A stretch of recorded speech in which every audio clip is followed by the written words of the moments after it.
the Super Mario Brothers movie. This will be a spoiler review. Not that there's really that many spoilers in the movie, but you know, I definitely might cover some stuff in here that would, you know, be considered a spoiler. I do have a review up on my blog, soundofbettermyhead.com. There's no spoilers on that if you want to read that first or instead. I ended up giving this a 2.5 stars out of 5. It was just fine.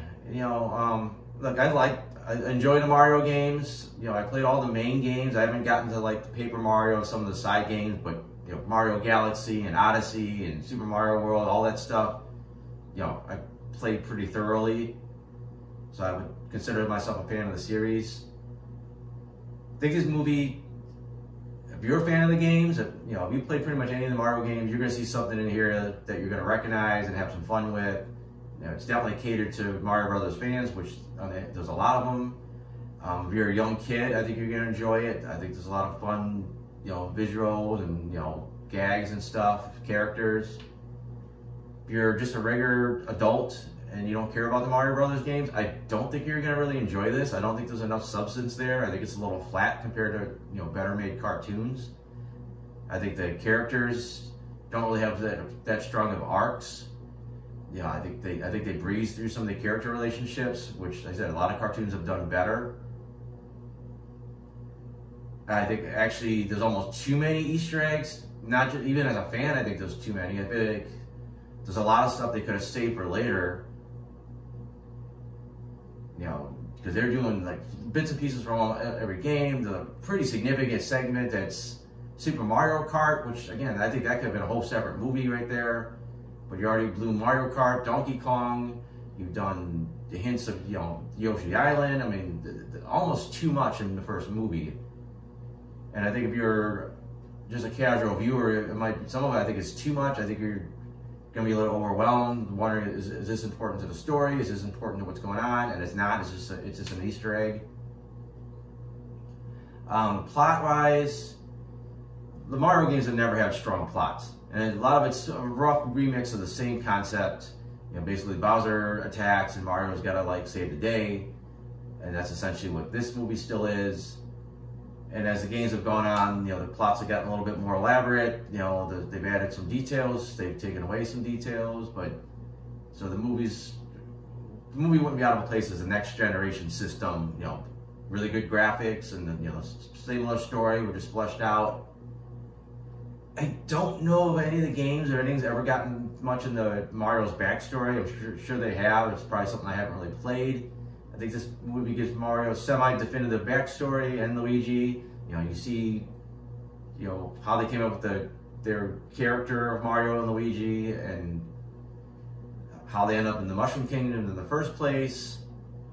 I said that part didn't really wow me. I didn't really feel that bad for Mario. I didn't really feel like they really set up an underdog trying to, like, you know, that had to prove himself. I just didn't think it was done well enough. And then they pretty quickly zipped through. I mean, this Mushroom Kingdom is amazing. These guys coming from Brooklyn to the Mushroom Kingdom, and it pretty quickly just breezes through. They cut pretty quickly. They meet the princess.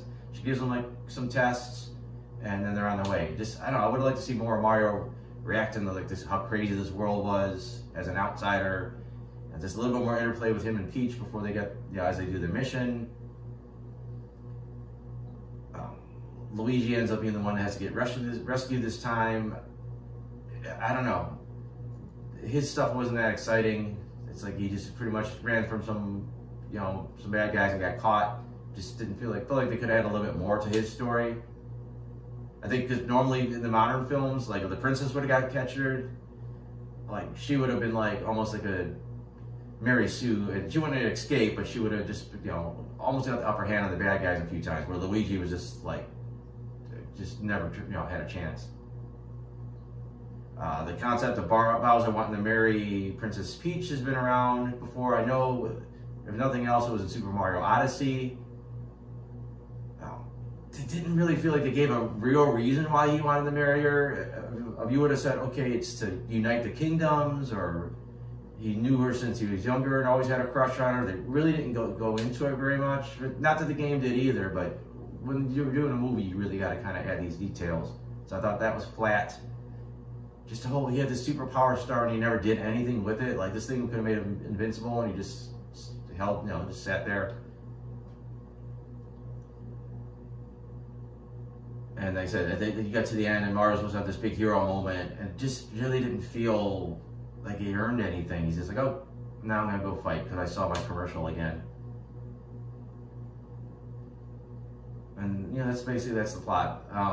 There was a mid-credit scene, there's this little joke, and then there was a post-credit scene. I did not see it. I believe it was just a Yoshi egg about the hatch in Brooklyn.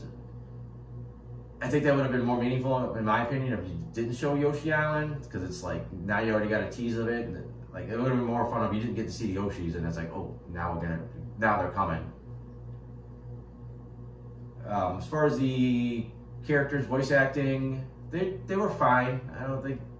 I like Toad. Mario was decent. Jack Black as Bowser was good. I think he hammed it up a little too much, especially when he was singing his little Princess Peach songs. I think he went a little too Jack Black on him. I know that a lot of people weren't happy that Chris Pratt was taking over the Mario role, but I think if you went with, I forgot the guy's name, Chris Martinelli. I can't say the guy's name. I don't know how to say it. The voice from the Mario games, I don't think I could have took an hour and a half of him talking as Mario. I don't think he could have brought, the depth that Chris Pratt brought. Not that Chris Pratt did anything that spectacular, but I think he's a one-note character the way it's performed in the games. I don't know if he could have stepped it up to the level the movie needed. I said the visuals look cool. So many really cool references to the games. Like I said, they did overdo it. Music-wise, the main score was cool, but they did throw in a lot of really cool nods to, like, previous Mario stuff, like when Bowser shows up on his floating island, the airship theme from Super Mario 3 shows up, or when you see Princess Peach's castle first time, you hear music from the Nintendo 64's Mario game. So little nods like that were really cool.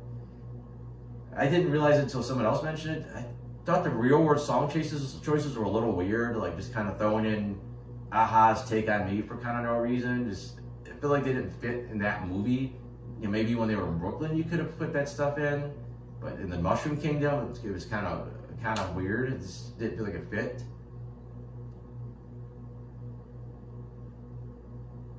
And I think that was about it. I did like how they did with the power-ups. How, like, they existed. They were pretty similar to the game. Anybody could use them, which also makes me think they gave Bowser the mini mushroom at the end to shrink him.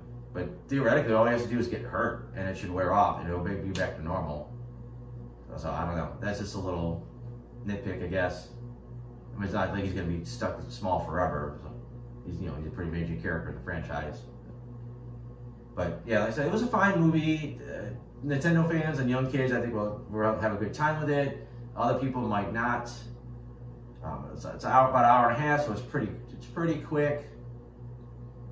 But that's about it. So other than that, I have soundofredinmyhead.com. You can go there, check out other reviews. I got my comic strips on there. I do TV reviews, movie reviews, and all that. So other than that, thanks for watching.